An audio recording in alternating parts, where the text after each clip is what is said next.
Hello everyone.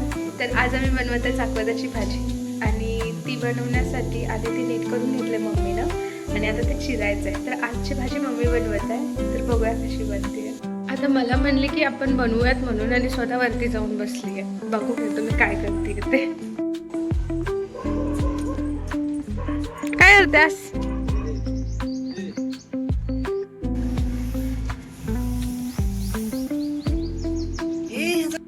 तर मम्मीवरती थोडंसं गहू वगैरे घालून घेत आहे, तर तिला येऊ देत मग आपण स्टार्ट करू.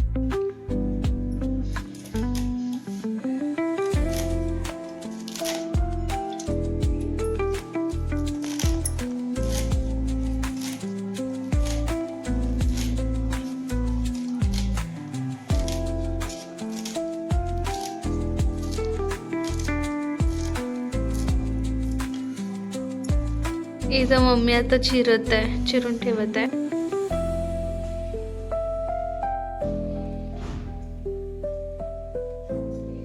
तर यात आता मम्मी कोथिंबीर टाकत आहे.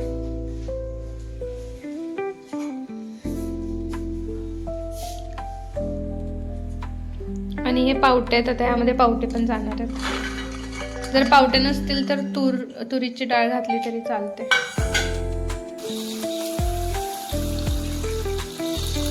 आणि आता त्यात पाणी टाकून ते शिजवून घ्यायचं.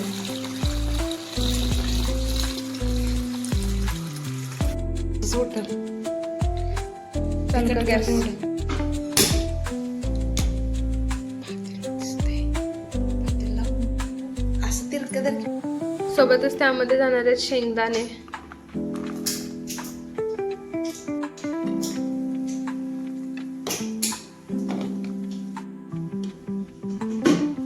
तर हे आता शिजत घातले, आता ह्याला शिजून द्यायचंय पूर्ण.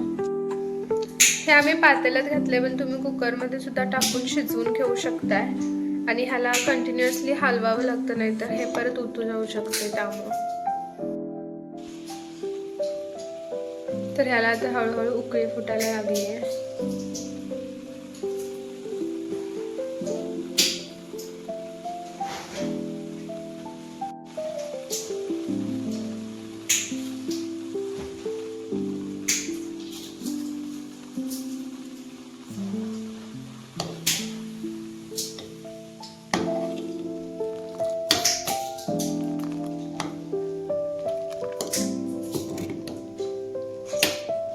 इथं मम्मीनं कूट करून घेतलंय थोडंसं असं मोठंच, ज्याच्यामध्ये शेंगदाणे पण अर्धे अर्धे आहेत असं, आणि ते तसंच आता घालायचंय त्या.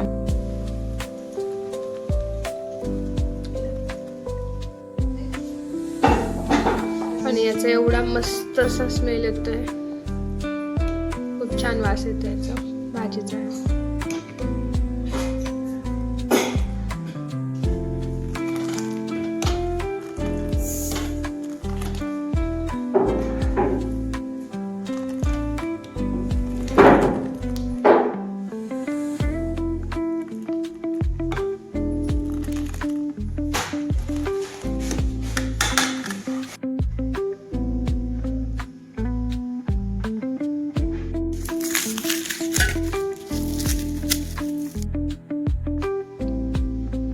तर फोडणीसाठी मी आता इथं लसूण घेतलाय, 1 चमचा हळद, 1 चमचा जिरं आणि 1 चमचा मोहरी असं घेतलंय.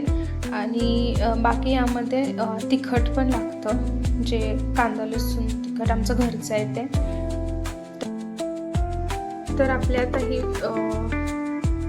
शिजून झालेलं आहे आमटी, भाजी, पावटा आणि सगळंच. तर आता हे आम्ही बंद करून घेते गॅस आणि त्यानंतर ह्याला फोडणी द्यायची.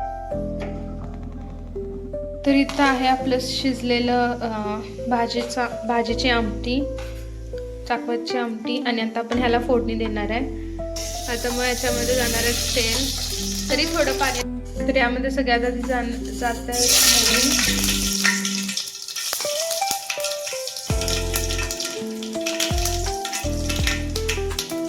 त्यानंतर जाते जिरं आणि लसूण, त्यामध्ये हळद,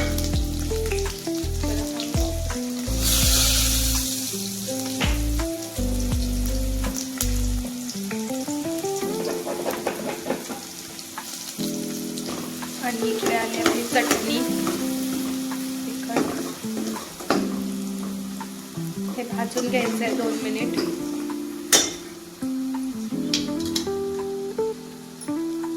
त्यामध्ये जाणार आहे आपलं शिजवून घेतलेली चाकवतीची आमटी.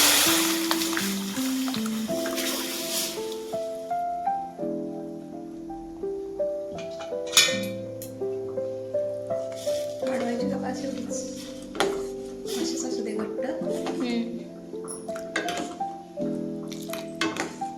नाहीतर गरम पाणी घालायला पाहिजे असलं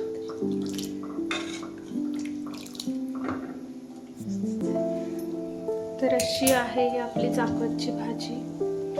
एकदम मस्त दिसतीये. वरती कट आलाय त्याला, खूप छान असं तिखट. त्यामध्ये चवीनुसार मीठ टाकायचं आहे. तर इथं आत्ता आपली भाजी शिजत आहे, म्हणजे थोडा वेळ उकळून घ्यायचं आहे ह्याला आणि त्यानंतर गॅस बंद केला तरी चालतो. तर अशी आहे आपली चाकवतची आमटी, चाकवतच्या भाजीची आमटी मस्त अशी. आता मम्मी भाकरी बनवेल तर भाकरीसोबत तर खूप छान लागते. तर झाली तयार आपली भाजी.